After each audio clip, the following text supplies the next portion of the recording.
কালকে আমরা জেনেছি ক্যালেন্ডারের কথা, আজকে জানবো সময় মাপার কথা। এই যে আমি প্রতিদিন 9টার সময় একটা করে ভিডিও ছাড়ি এবং কিছুদিন পর শুক্রবার ঠিক 9টার সময় একটা বড় ভিডিও আসবে, আমার প্রথম বড় ভিডিও আসবে। সেটাও আমি তোমাদেরকে বলতে পারতাম না যদি আমি এই সময়টা না জানতাম।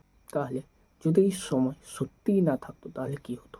কখন সকাল কখন সন্ধ্যা কেউ কিছু বুঝতো না, মানে স্কুল শুরু হবে কখন জানা যেত না, অফিস টাইম মিলতো না, ট্রেন ফ্লাইট ধরা অসম্ভব হয়ে পড়তো। তখন সবাই চলতো সূর্য দেখে আন্দাজে, মানে বুঝতেই পারছো।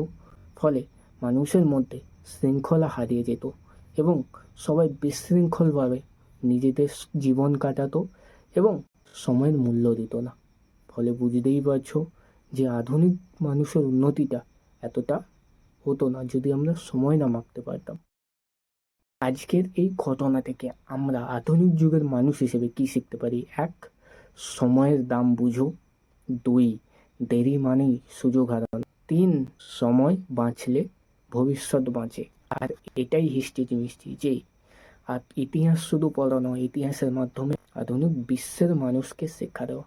পরিশেষে আমাকে কমেন্টে লিখে জানাও, তুমি যদি ঘড়ি ছাড়া থাকতে একদিন কি তুমি চলতে পার, হ্যাঁ কি না?